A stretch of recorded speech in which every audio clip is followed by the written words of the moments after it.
Hello and welcome to the Rugby Championship Round 3 preview brought to you by DrivingMaul. Hi, I'm Paul, the guy behind DrivingMaul, your best place to read predictions and opinion. And joining me to talk about all the changes is Hermann. How are you doing, sir? I'm doing fine, Paul. I'm prepared for a very interesting round of the Rugby Championship.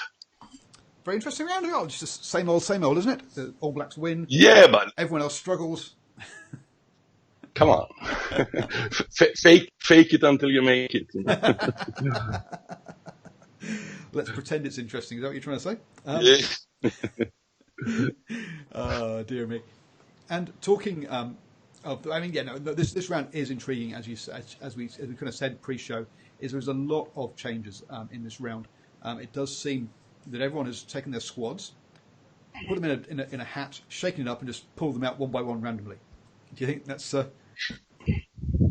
how some of the coaches have done it?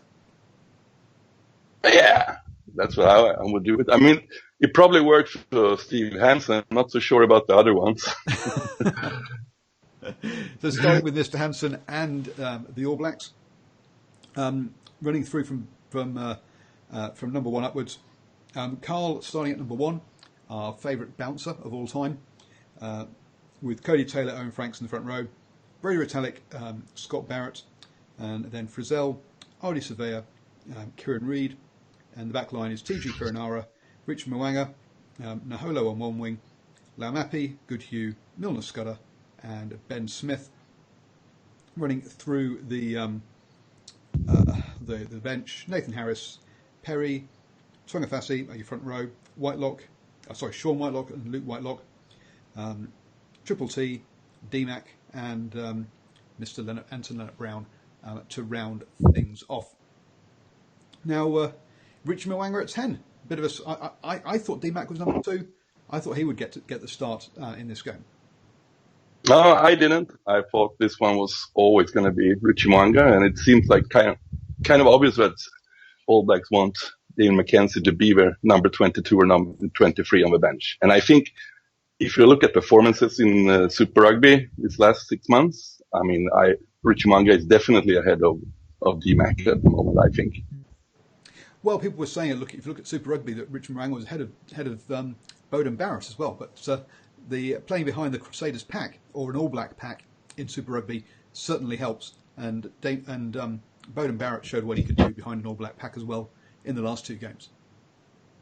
He did, but I thought, I mean, it's hard to complain about a guy scoring 4 tries in a game, obviously, but I thought it didn't seem like Wallabies had any kind of plan how to stop Bowden Barrett, which is kind of insane almost, because he is, I mean, some people regard him as the best player in the world, and if you don't do that, he's certainly in the top 5 of the best players in the world.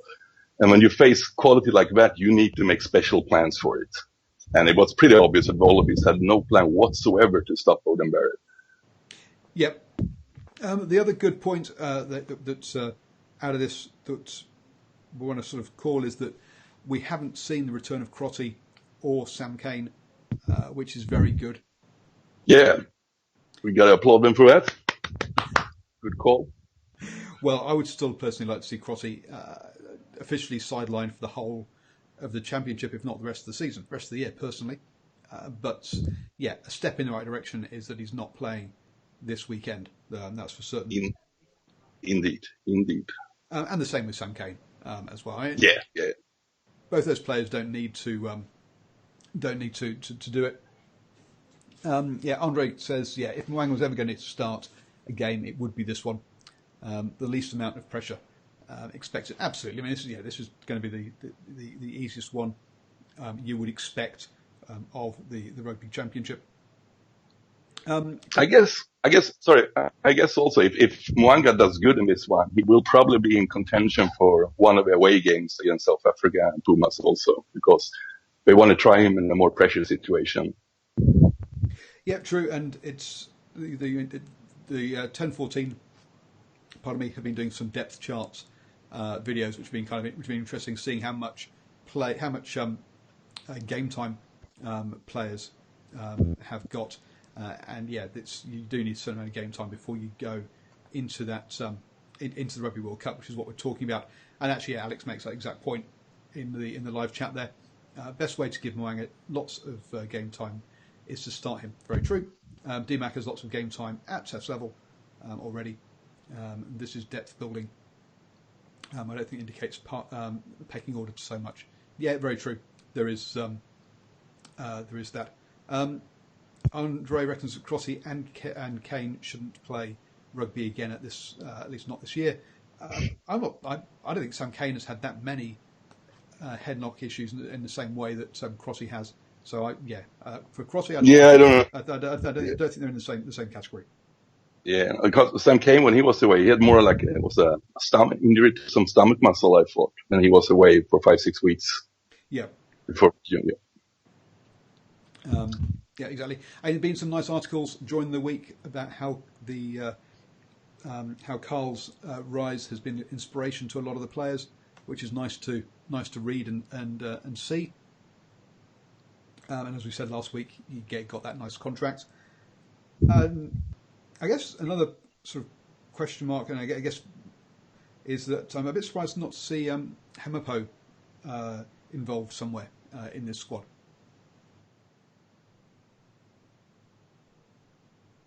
Whoops, we've. They still want. I mean, you can't put too many new players in at the same time. You have to need some spine in there too. You do. I might have put Hemapo on the bench instead of Sam Whitelock. That was my only thought. But there you go. And then, I think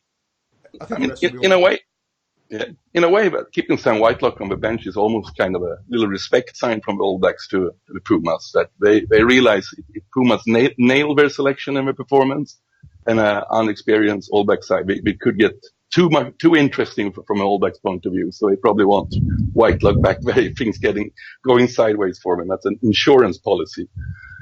Yeah, it is. It also means that they can take off Brady Retallick and give him a bit of a rest rather than playing him the full 80 and look at Scott Barrett to go the full 80 in this one and still keep that leadership out there on the pitch. Mm-hmm. It's going to be interesting to see how Milner Scudder goes after he's had a few games back with Manawatu to get some game time under his belt. I think he's 3 games that he's played the full 84, so he should have plenty of match fitness coming into this one. So I think that's it'll be interesting to see how he goes on that wing as well. But it's a little bit make or break for Milner Scudder, I think, because it's been quite some time since we saw him having an electrifying performance. Yeah, I know you're saying that, yes, but he's not had a string of games together really all season, has he? He seemed to be breaks down with one injury or another. So yes, he's going to need. So it's going to be interesting to see how he goes, having had 3 games back to back and had some game time under his belt. Yeah, but I mean, especially if you're a winger in the All Blacks camp, if you don't perform, I mean, that's probably the position that's most fiercely competed in New Zealand, I guess. It is, but he does offer something that no one else does when he's on form, or maybe Damien McKenzie does to a certain degree. But he's one of those magic players. The other, actually, talking about wingers, I don't really remember seeing Naholo on the left wing before, so it's going to be interesting to see how he transfers to the other side. He played the last game against Wallabies on the left wing. He did? Oh, yeah, okay. Yeah, and Ben Smith played right wing and Jordy Barrett was fullback then. Yep, all right, short memory for me. There we go. Put it in my place. But yeah, and obviously other players, obviously Ardy Sever, Frizzell, who've come in. It's going to be interesting to see how they go. But otherwise, pretty much as we kind of expected. It's going to be fun to actually see Triple T come off the bench. That'll be his debut in this one. So looking forward to seeing that as well. Heading over to the Argentinian lineup, Garcia, Creevy, and Tataz on the front row. Petty, Lavanini in the second row. Lizane, Ortega, and Kramer is your Lucy's. Lendajo, Sanchez in the halves. Mayano on one wing. De La Fontea, Morano, Delgi and Buffelli round out the end of there. On the bench, Montoya, Zis and Cortez in your front row. Alemano, Matera make up the rest of the front row replacements. Cabelli, Ezcura, and Malai. Sorry about Malia. You should ask me then, but I know how to pronounce Spanish names. Next time you give it to me. Next week, that's you can do the Argentinian side. Yeah, no problem. The big surprise here is that Pablo Matera isn't starting.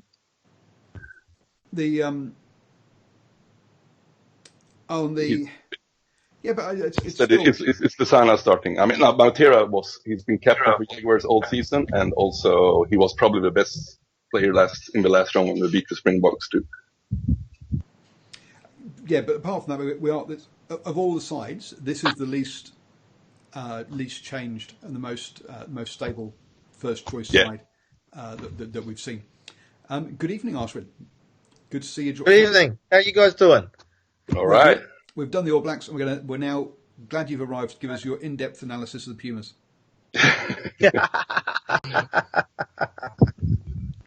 I was finding it difficult to rip myself away from the Canterbury Manawatu game. Yeah, and scarily enough, Manawatu looked like they were leading when I lost. Yeah, they're still leading 13-12 to Manawatu. So it's down, and Manawatu are away as well. So this will be an impressive turn up if they do win this one. After long way to go. There is a long way to go, but we had a big upset last night as well with Waikato turning over Wellington. Totally unpredicted. So that was unpredictable. We'll come and have a quick chat about that at the end of the show, because yes, I was at the game and got to interview a couple of players, so we'll have a chat about that at the end. But as you say, just the one player change there, or the surprise is that Pablo Matera on the bench, maybe carrying a knock, needs a rest. He's played a lot of rugby this season. Yeah, and there is another one a little bit surprising too. That is Betranu, the scrum half, who've been playing most of the season with the Jaguars. He's not even in the squad this time. It's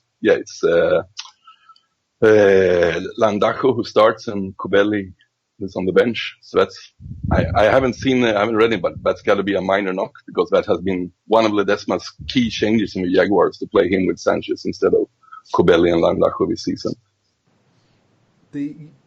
But both those names, there's ones we know and we're comfortable with. Yeah, there's no kind of sort of shocking ones that we're going to know who's that in the lineup, is there though, really? Not shocking, but he also played last week when we beat the Springboks 2 weeks ago. So that's why, and they've been far ahead of the other troops during the Super Rugby season. So it's a little bit surprised, but yeah.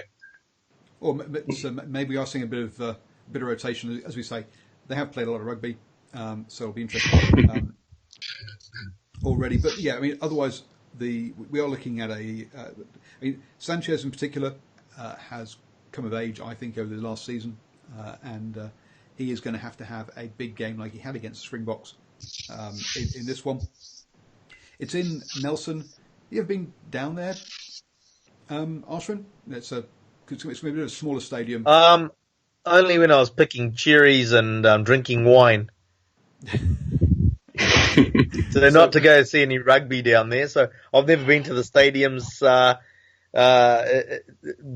down that way. But it's one of the best parts of New Zealand. They're always fighting it out between Nelson and Gisborne in terms of the weather, so to speak. So we should expect a good night for rugby down there. But travel is going to be part of this one. It's an extra. It's going to be an extra couple of hours travel than if they'd come straight to Auckland and decamped down there. It's not got the. But they've based themselves in Auckland. I assume that they've headed down. I would assume that they would have headed down today. I wouldn't, not the day before the match. So it's only a couple of days down there. I don't. I'll be honest with you. I think it shouldn't really be a factor in the game at all. If anything, it should help them a bit, but it'll be a bit more relaxed. The intent, they'll have a good vibe around there because it's such a small area. The Nelson themselves would have been able to put up the old bunting and create the atmosphere in town, that sort of thing. So it'll be good, but it'll be a relaxed sort of feeling around it. So I think it'll actually be quite good for them. I'm guessing the All Blacks would have been there a lot longer because that's what the All Blacks do when the games are around New Zealand, is spend time, raising the brand in the region, sort of thing. So, but for Argentina, I think it'll work quite nicely for them. A big worry about Pumas this time is they've been in Auckland for almost a week, but they've been camping at the Blues. The Blues training. We'll see if it's something in the walls. What's your point? What are you trying to say? Spit it out. So yeah, it's going to be interesting. It's actually, and just on a little side note, it's interesting I'm going up to the Auckland versus Tasman game this Friday. So I'll be been in touch with the media people there. So I've got my parcel lined up. But interesting that they still aren't using the Blues training centre, even though the New Zealand Rugby has taken over from the private investors. I'd have thought that they would that Auckland Rugby would have been quite quick moving back in there for the training facilities, but it doesn't look like it. Bit of a surprise. Yeah. In saying that, I mean, obviously it's only been a few days, so that sort of happened. The other issue there is the fact is that, how do the other partners feel about Auckland using the training facilities of the Blues when this is like, well, hang on, we're part of the Blues, we don't get to use that. I don't know. I don't know if Whangarei, though, to go for training will happen. What's it? Sorry. Bit of a trip down from Whangarei to go training. Yeah, even for the North Harbour squad, isn't it? To get over the bridge, depending if they're doing their early morning training, you should see the traffic going over the bridge in the morning. Tails back to Silverdale. That means a lot to all our international listeners. To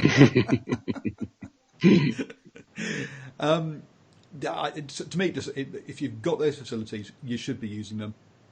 To not use them for 5-6 months of the year seems to me an awful waste, basically. Yep. Well, that's why the Argentinians are using it. Get that value for money.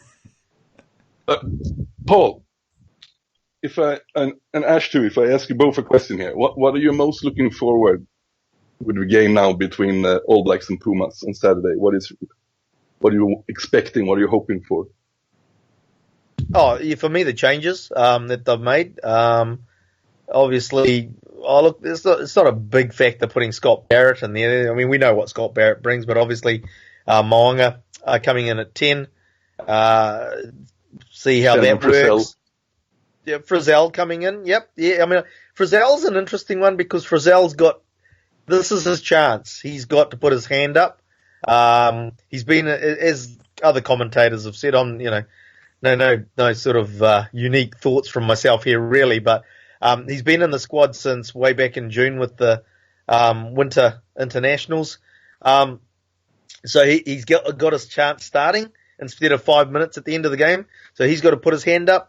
And obviously the other one's in the back line as well with Mulniscada and getting his chance and showing that he can play the 80, because I'm expecting that they'll probably be looking for him to go the 80 to build that confidence up to say he can play rugby for 80 minutes, not get injured. For me, yeah, what I want a hat trick from Richie Mo'unga so that we can really put the Tasman in people. Because, hey, that then lines up a lovely video next week for us to go, is Richie Mo'unga the best player in the world? And we can just have an hour-long discussion about that, really. Yeah, that would make our lives a lot easier if Mo'unga had a blinder. Yeah. The front rows will, there's a little bit of a change there in the front row, obviously. We've got Big Carl coming into the front row. So it'll be good to see how he performs, also because he's starting as opposed to coming off the bench. So obviously they'll be looking, as opposed to looking to get half an hour out of them, they'll be looking to get 50, 60 minutes out of them. And even for the Chiefs, Paul, you might can correct me if I'm wrong here, but I think for the Chiefs he was coming off the bench as well. So it's a bit of a test for him to sort of go in there and, obviously with the fresher bodies from the kickoff, from the start of the game, and make sure that the effort's there as opposed to running against tired players. Not that the front row is usually tired at the end of the game because you've had wholesale, one front row on, off, one front row on. So, but yeah, that'll be the thing for him. Also looking at what Big Carl does for seeing if he can put that effort in for the 50 or 60 minutes. Mm-hmm. My other one is seeing Triple T in black for the first time. It's the other thing I'm looking forward to. So I might just not bother with the first hour. Just wait until the last 20 minutes just to watch Triple T come on. Sorry, Ashwin. The thing I'm curious about is it'll be interesting to see if we can see some kind of mental switch in Pumas because of the Jaguars actually managed to beat both New Zealand teams when we went to New Zealand early this year. If that's going to have any kind of impact on, are we actually believing that we can do this? That's what I'm curious. No. Nah. At the end of the day, it's sport, with the dominance of the All Blacks there. If they do believe, then I really want their psychologist, their sports psychologist, because hey, I can do something believe. Just coming back to your question, sort of, and I don't know the front row of the Argentinians. Historically, and sort of like a stereotype is that the Pumas have a strong front row and they do well in the front row. No, it's pretty average. I'll be honest, I don't know what their players are like in the front row. Are they going to be a challenge in the front row? The front row is pretty average now. Yeah. And that's where, unfortunately, I think for the whole game, that's where it'll start and finish. But that pair of locks are up for a fight. Yeah, even actually you see. Yeah, I mean, Brody Retallick has already been out. Smart operator, Brody Retallick. He doesn't, because Lavanini and Petty, they were probably the best locking combination in Super Rugby this season. They were awesome, pretty much. As I said, Petty has just continued what he'd been doing for Jaguars, stealing lineouts over and over. Because what Retallick actually said, which was interesting to me, Retallick, you could clearly see at studying him, is that they look at him during the game, how the technique they have with their lifting. They are lifting way lower down on the legs than anybody I've seen. So, when you already have 2.05 centimeter long guys and they're just flowing up in the air, it's quite easy to steal the lineouts, and it's pretty much impossible to steal when they have a throw too. So the All Blacks they're gonna see what they can do to negate the Argentinian lineout, because that's a big weapon they have. Yeah, and it'll be interesting, you're right. But I think the thing is that what you see from the All Blacks line-out is the massive amount of variation that they have and the options that they have. Obviously, with Frizzell coming in, it'll be interesting to see what dynamic he brings to that line-out in terms of options. Mm-hmm. The other thing is that Sam Whitelock coming off the bench. Now, we've talked about like a Aaron Smith, for example. You don't start an Aaron Smith off the bench because he just doesn't operate off the bench. It doesn't, he comes on, it doesn't add anything. He's just a player that can't start off the bench. We'll see where the Whitelock. I can't remember Whitelock starting off the bench, and whether how he performs when he comes off the bench, as you say, coming up against the line-out that has got some nice little tricks up their sleeve. Yeah, and also, it's easy to forget, because all the focus was on the Wallabies. Problem with the set pieces, but if you look at the All Black set pieces in both games against the Wallabies, they lost 3-4 lineouts in both games. They lost 3 in the first one. I think also they lost 3 or 4 in the second game too. So it hasn't been like the All Blacks lineout has been operating on top level yet. Yeah, no, I think Rodder had a good couple of games at stealing those lineouts. We'll get on to them later, but a bit surprised to see him dropped. You're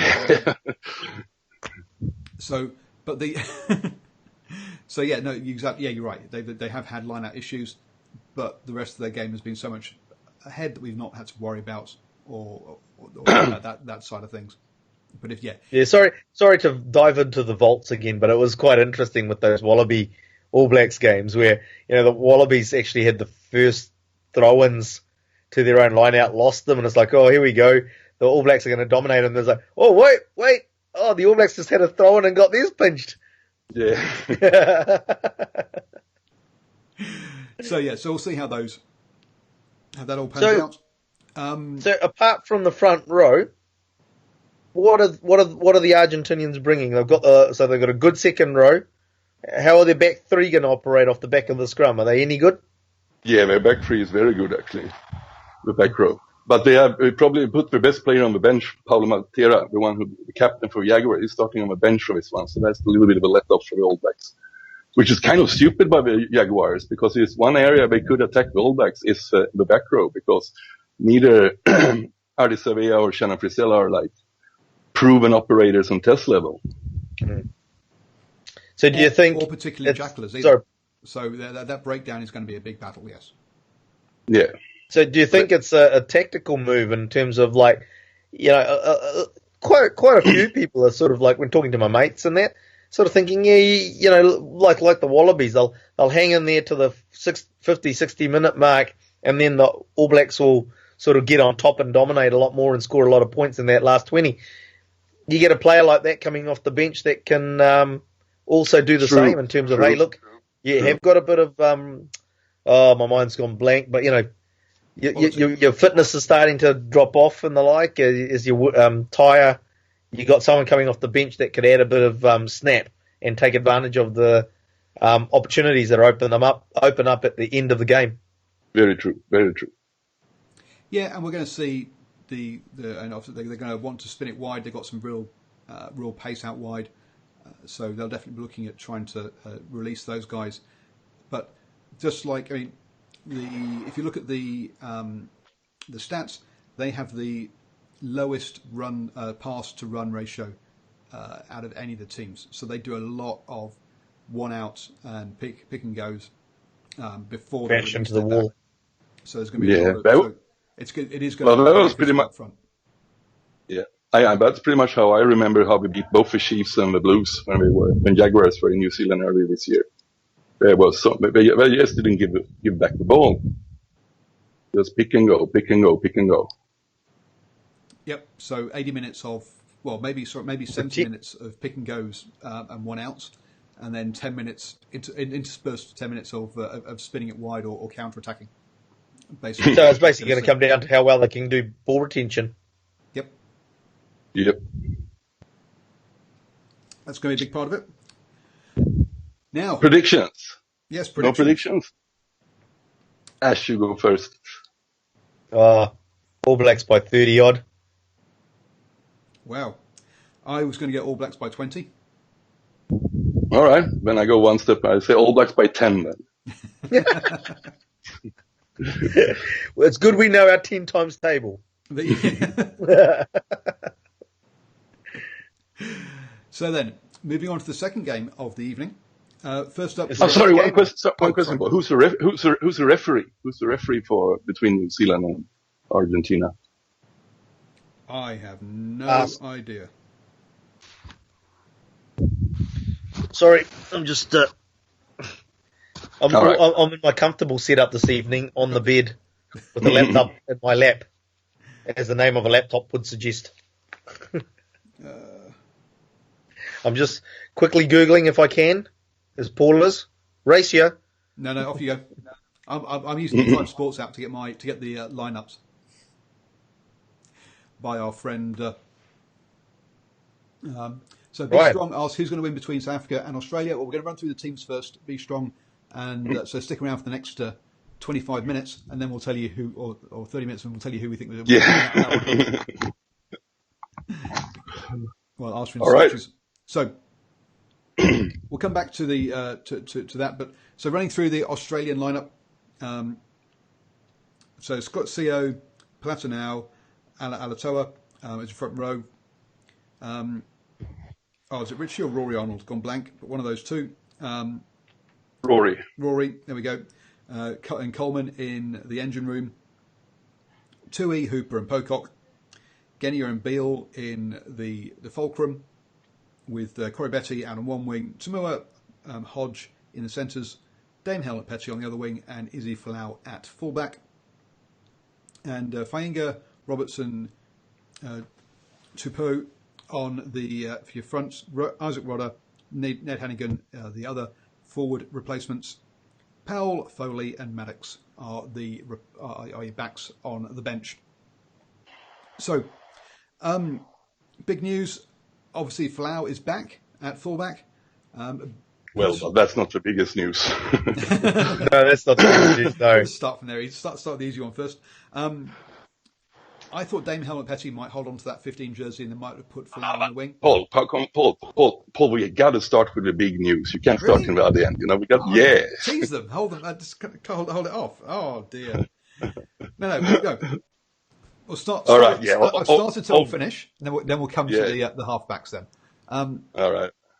So yeah, personally, I'd rather see Folau on the wing and Dame Helmet-Petty at fullback. He's a better footballer, and we saw how Folau destroyed Rebels on that right wing. Checker missing a trick here? Yes. I think he does. But he's very stubborn about this one. It's just a dumb move. Wow. It's a dumb move. I mean, what do you guys think? Sorry, 2 weeks ago when we watched the second Bledisloe from Eden Park, I thought it was pretty obvious that Dana Helmet-Petty really is a good footballer. Yep. Totally agree. Yep. A good footballer and definitely a fullback rather than a winger. Yeah, I know. Yep. It's back. And I know that the All Blacks have done it with people like Corey Jane and Ben Smith by playing that fullback on the wing, but I don't think it's working for Australia. I think they should switch them around. That's so okay. Well, you don't even have to sort of make it that complex. Tell you the truth. I mean, you've got an Australian team that needs to get some mojo back, and when you look at, as Herman alluded to, that Eden Park test, there were a couple of players that stood out in that game for Australia, and he was one of them. Why would you mess with that and not stick him at where he played so well? And he gave Australia go forward.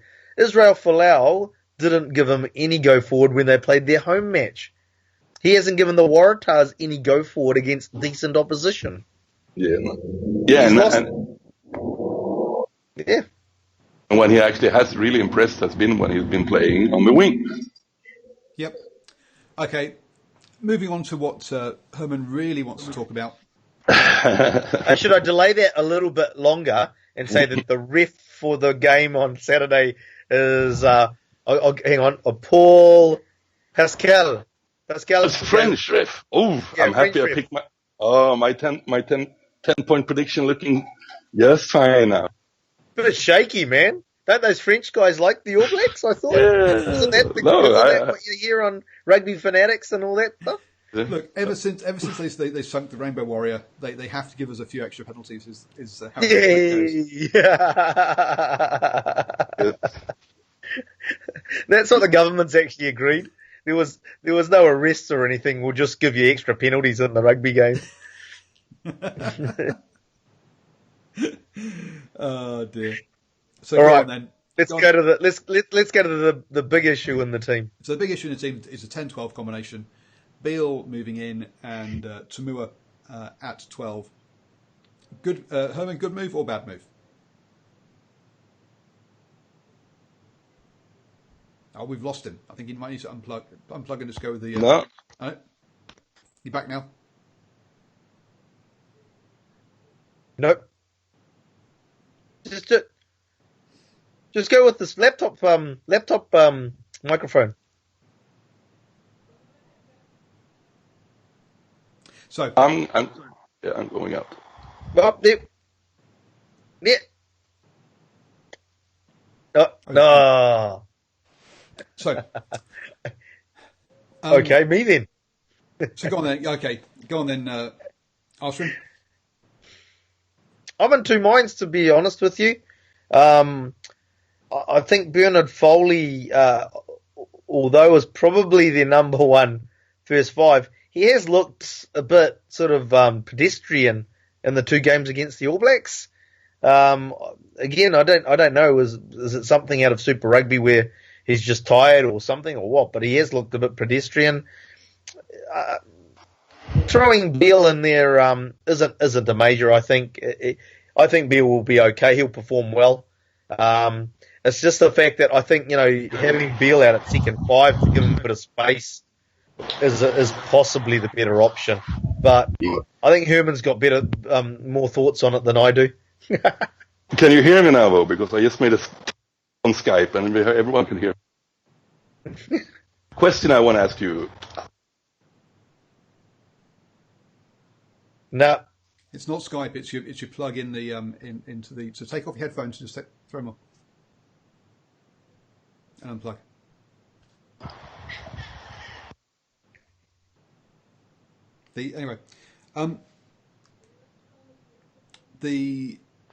So to my mind, okay. Number one, Beale goes sideways quite a lot, so he's going to need Tamua to straighten it up. So that's going to be key. Defensively, which Tamua will do. Yeah, which Tamua should do. Defensively, it means you're not trying to hide Foley on the wing like you or at fullback like they have done but had to do before. We've seen Foley in the hooker, defending the hooker position at line-outs, which means if you steal the line-out, your first receiver's gone. So from a defensive point of view, it means you can play a much more standard defence and not mess around, have people in the same position. So from those sort of positions, from those sort of points, it seems like a much better idea. My problem with it is Beale just has not been playing fly half all season, and you're asking a guy to come in and suddenly do and whilst he's played first receiver quite a lot on attack, especially when they've got into the opposition half, but and I guess Foley's kicking isn't that it hasn't got much of a boot on him.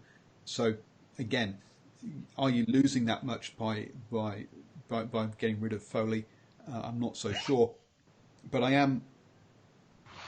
But to me, it's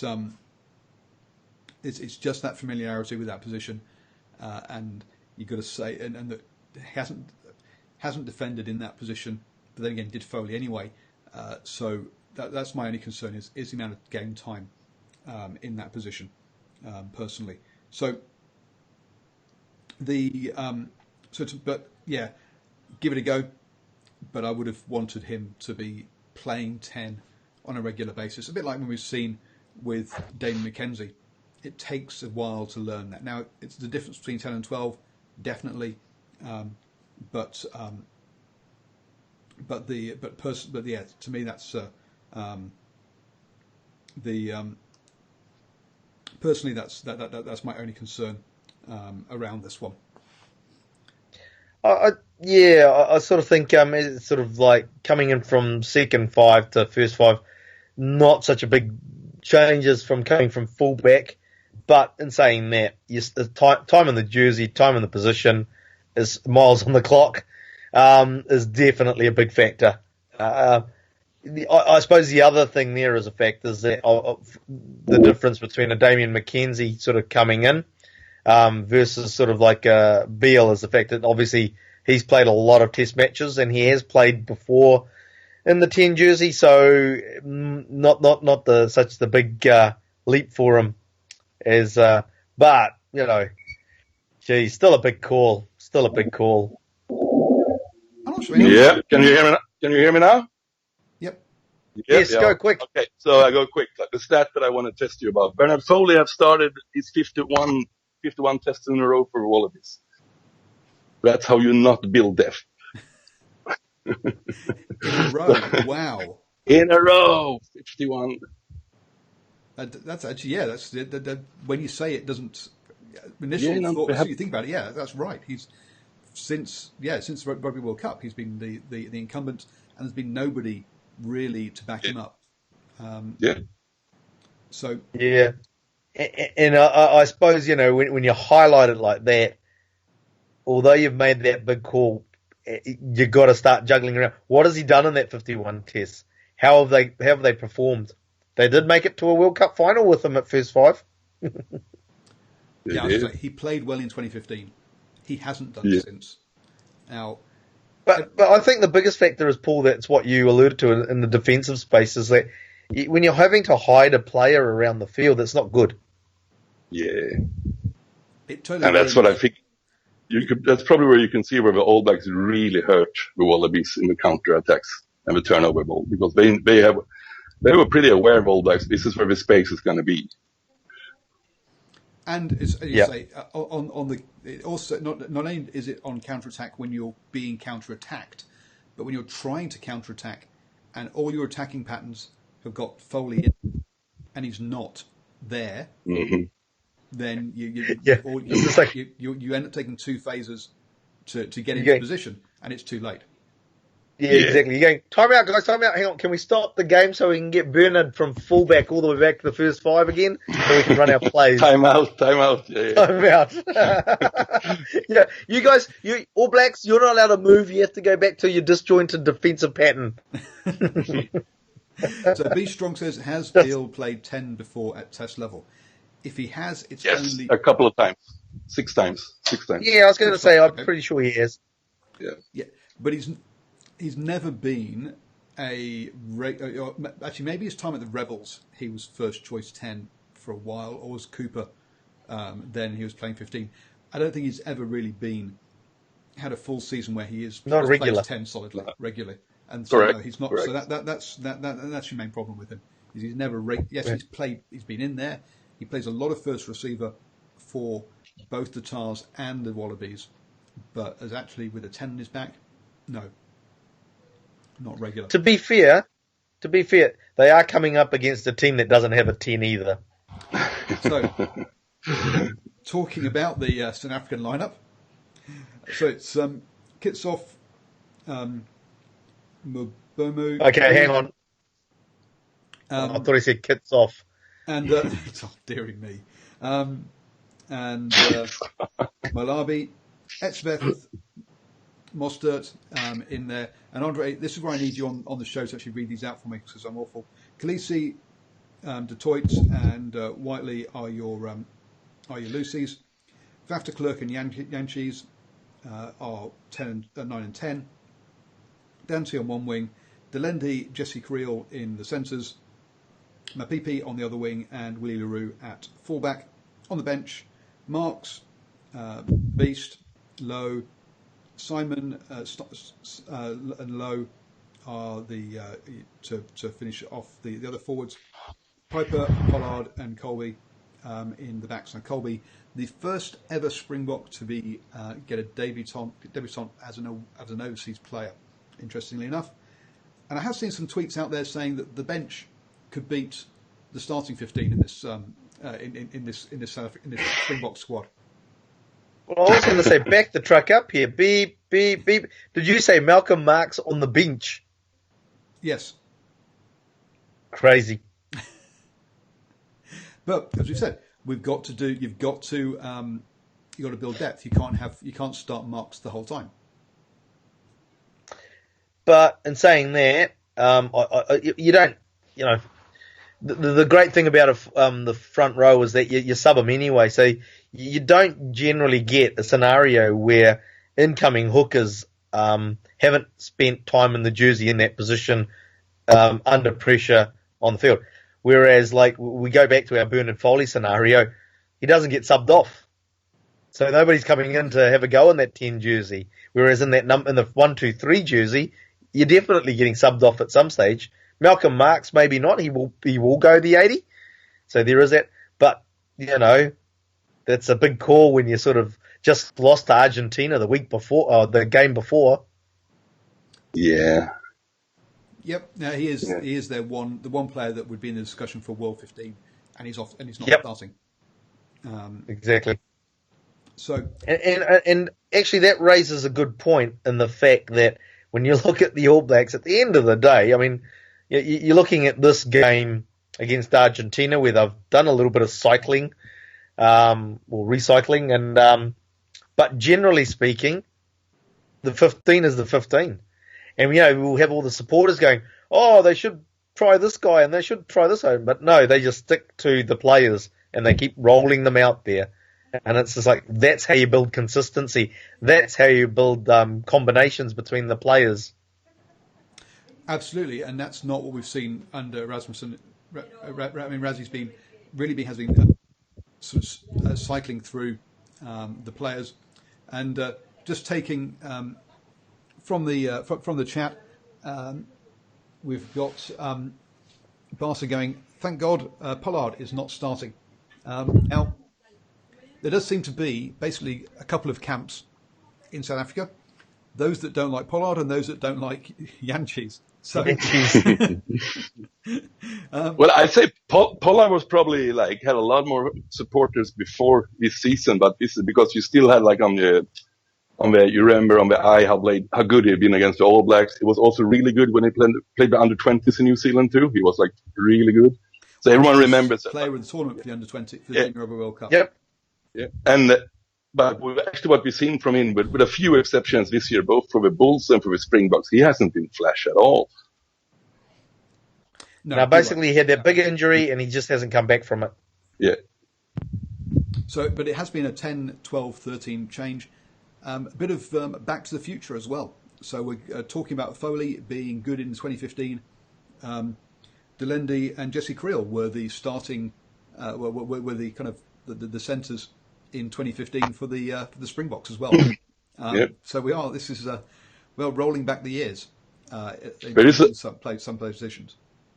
There is a little fascinating stat about the Allende. If we count him in very weird quotas we have in South Africa, he's not quoted as a white person because he has a Spanish mother, so he's not pure white South African.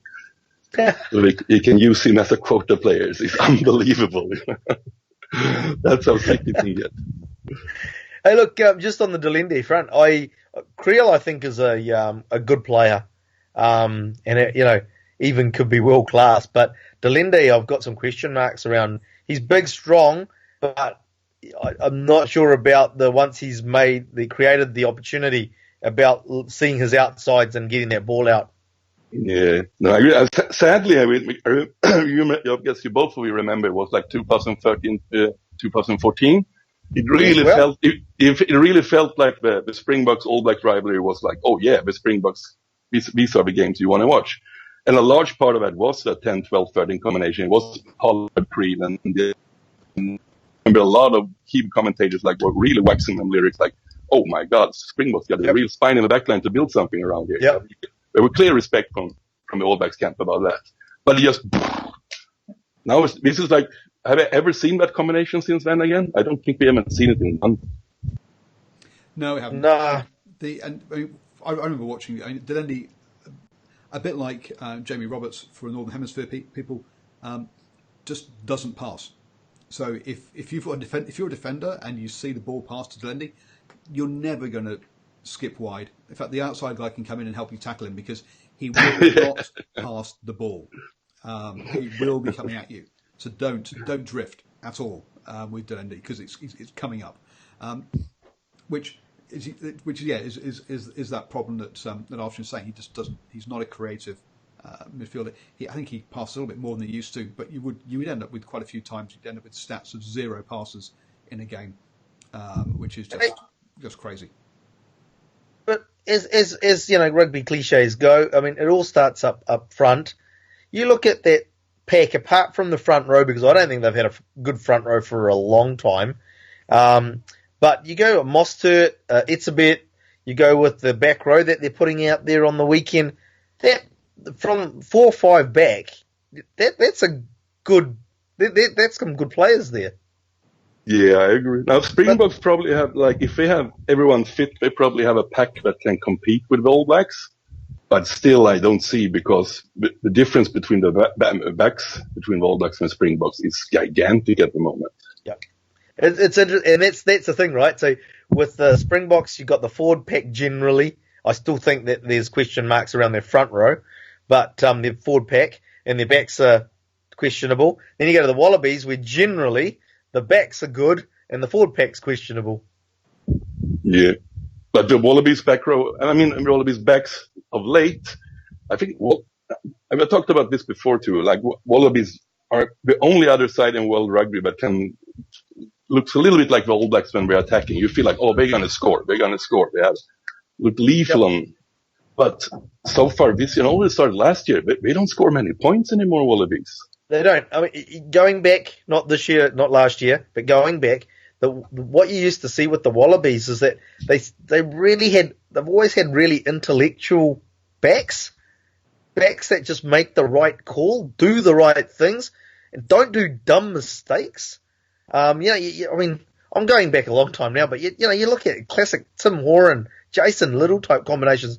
Those guys just made the right call every time, and that's the thing.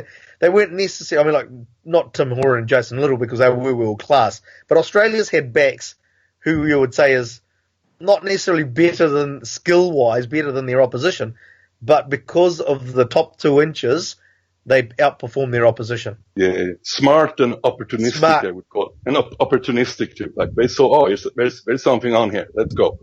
Yeah. And when they see that opportunity, like if it's as I say, 2 years ago prior sort of thing, great turnover ball. They're great with turnover ball because they're smart and they're looking, they're seeing where they're scanning, and as soon as the ball comes their way, they know what they're doing. I agree.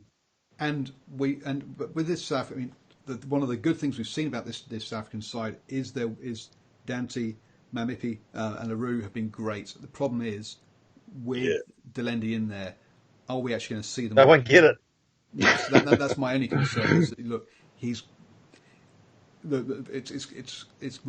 phase one is going to be him crashing it up. Then obviously he's in the ruck, so then the ball can go wide because he's not in the way. But it does mean from a defensive point of view, your first phase you're okay because you know where it's going, and it's going to be interesting to see whether they can be whether they'll be a bit more inventive than that really with him. And then the other issue that they've got, which I've alluded to before, is that they got to find some props. I don't know what. The only thing that's sort of like world class about the Beast is the fact that the crowd goes Beast when he gets the ball. Other than that, he is just a total myth. Well, he's on the bench today. He's on the bench. He's on the bench, but it's got no props. They have no props. They haven't had props for a long time. Yeah, but in Australia, that's not such a big issue, right? I think Kitchoff is a decent player. I like pretty much all he did this season in Super Rugby. I think they're going to be fine in this game. I think they'll definitely hold their own, if not have an ascendancy against the Australian. No, it's Australia. Yeah. The next weekend against the All Blacks, that'll be a different ball game. I'm really interested to see Colby come off the bench. And one of those smaller live wire players. It's nice to see that not everyone is about speed still in the modern game. So I'm really looking forward to seeing. Not about size. It's not all about size. So I'm really looking forward to him coming on. To be honest with you, we've talked obviously it's not about size; it's how you use it. It's the best day. And obviously, Faf de Klerk, Elton Yankees played lots of game time together, so the combinations are there. In fact, 8, 9, 10 have all played a lot together. So yeah, they should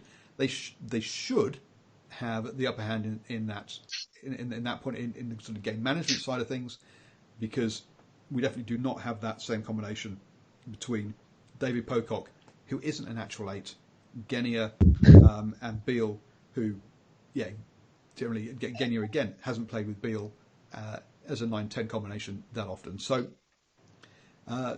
with that, in some ways, I think that South Africa have got to be favourites in this game. Yeah, I was just going to say, look, I mean, you wouldn't be being towards South Africa, even with some of the changes that they've made. And the other thing that I think is that you've just alluded to a name in terms of Faf. He's added quite a bit of spark coming back into the halfback position, and really sort of triggers them and gets them going, creates things for them, for the South Africans. Yeah, no, he really impressed. He's one of the players that you can argue like, if player go north, they're going to lose with the form and the shape. He actually come back better after playing in the north, I think. Yeah, in fact, we've got 3 players in this team who've done that. Oh, in this game, sorry. Beale is one of those.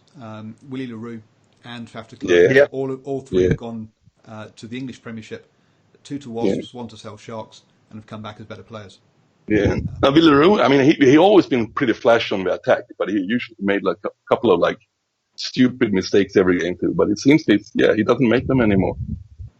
Yep. Seems very rounded. So, Herman, you lead us away then this time. I've already said that I think Predictions. All right. Okay, I'm gonna go for a draw again because these two teams they are so close to each other. So I go for a draw. Is it sitting on the fence? Well, they did. They played draw both games last year, so it's not would not be like a biggest sensation ever. I'm going to go South Africa by 5. Ashwin? Oh, I thought there's going to be some more sort of, verbiage around the South Africa by 5. And well, it's interesting, we when we were talking about margins and with Super Rugby, when we were doing the margins and that, and we went for anything under 7, it's just like, I'm going with this Team X, but when you got a score under 7, a last minute intercept or breakdown and run away and the opposition can win it and snatch it. I'm going to stick with Australia actually, and I'm going to go with them by 12. Okay. Simply being because it's just like when it is close to call and we go and it's just like you do the money ball thing, right? And then you look at it, home team wins. The number of times home team wins. True. So there you go. One of the factors that could make that a little bit different is how many people actually turn up to Suncorp to watch the game. And how many South African expats turn up? Yeah. Could be a home game for the South Africans. So there you go, folks. On that one, we're split all over the shop. And just to, we'll finish off with a little bit of Minor 10 Cup Rugby chat. Canterbury are currently leading Manawa to 27-16. So the world has stopped spinning is back to spinning on its axis again, whereas it all looks a bit strange. But we did have a big upset yesterday. Waikato got their first win of the season against Wellington, 43-31. A very high scoring game. Did you watch that one, Ashwin? I did actually. It was actually a very good game. It's but an absolute shock. Wellington just didn't turn up really, and by the time they started scoring some tries, the game was over anyway. I just got to ask right away. Sorry, Paul. 43-31. Yes. What other classic game was the big upset with exactly that final score? Oh my word! I've got no. All Blacks France, 1999. Oh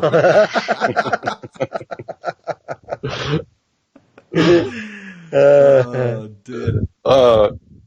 You don't remember that game, boys? I remember the game. I don't remember the score. Yeah, I remember exactly. It's just like, were they playing rugby back then? Was it invented? I think they were still playing with a round ball back then, weren't they? Yeah.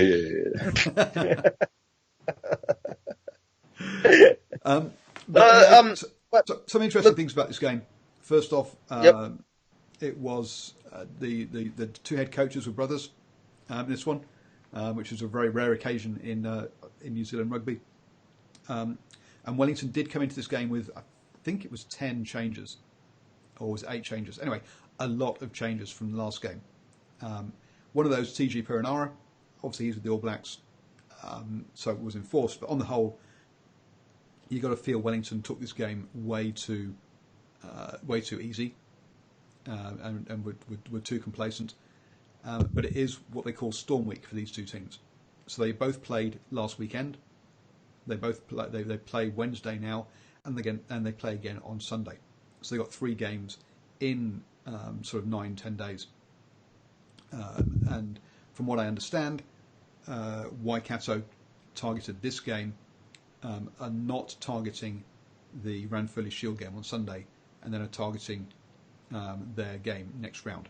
Whereas it looks like Wellington decided to skip this game, not literally, but obviously not target this game and target their game on Sunday. I've gone blank as who they're playing on Sunday, but against North Harbour, which is this was a cross game between Premiership and Championship. They've got a Premiership game at the weekend, and I think they were targeting the North Harbour game rather than this one. So it shows you what happened. We can say they weren't targeting yesterday's game, but the other thing is that they would have probably been a bit of complacency through their management as well. Is the fact is that Waikato hasn't won a game in 10 matches, so no point rolling out the big guns against them. So I think it was more management would have probably been complacent. We might as well save the artillery for the Harbour game where they'll need it more. But in saying that, I think it's a classic Wellington side, whether you're looking Lions or Hurricanes. Their forward pack is questionable. What? With Thomas the Tank Engine? Thomas the Tank Engine got pushed off in the first 5 minutes by Serevi. Well, you know what I'm talking about. Pushed off to score next to the sticks. So he basically derailed the train to score. And it's like, have you seen that winger? He's pint sized.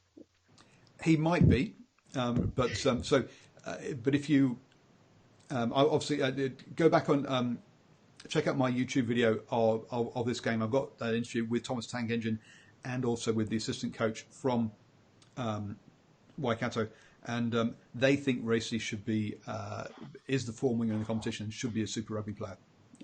Now, absolutely. He spilled the ball a couple of times early on. It couldn't catch to save his life, and it was it was amusing to hear some of the comments by some of the backroom staff up in the press box, basically saying he should be hand in the ball, don't pass it to him, hand in the ball, then let him run. Look, I'll be honest. I'm pretty sure it was him, and I saw it watching him play last year in a crap Waikato team that didn't go too well. And I thought last year that he should have I would have thought that a Super Rugby team would have picked him up. So, he had a very good game. I got a hat trick. Assuming he had man of the match. I didn't see that, but yeah. You mean not the man of the match, you mean the Dwayne Monkley thing? Whatever. 3 points. Whatever.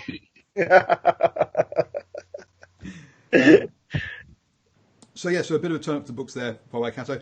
The other thing you could say perhaps was Chris giving his brother a helping hand for his first win of the season, but I wouldn't guess such underhand things go on in rugby. Are they also involved in harness racing? Oh, that's just another local thing for the people from overseas. There's been a bit of match fixing going on in harness racing over here. Allegedly. Whilst they haven't yet been tried and found guilty. Yes. Yeah. It almost sounds like you're involved, Paul. Yeah. The way you're defending them, Come on. No, I just try not to get sued, that's all. Yeah. Cool. Thank you very much, guys. I will be doing a bunch of prediction videos over the next hour or so. So people, if you're around, you'll probably see me doing lots of live videos on that. Enjoy the rugby this weekend. And we'll be trying to do, maybe we'll even do a post-match video, which I haven't done for a while after the All Blacks game, but we'll see. All right. Thank you all. Enjoy whatever rugby you're watching this weekend. Oh, yeah. Like, subscribe, share, all that kind of stuff.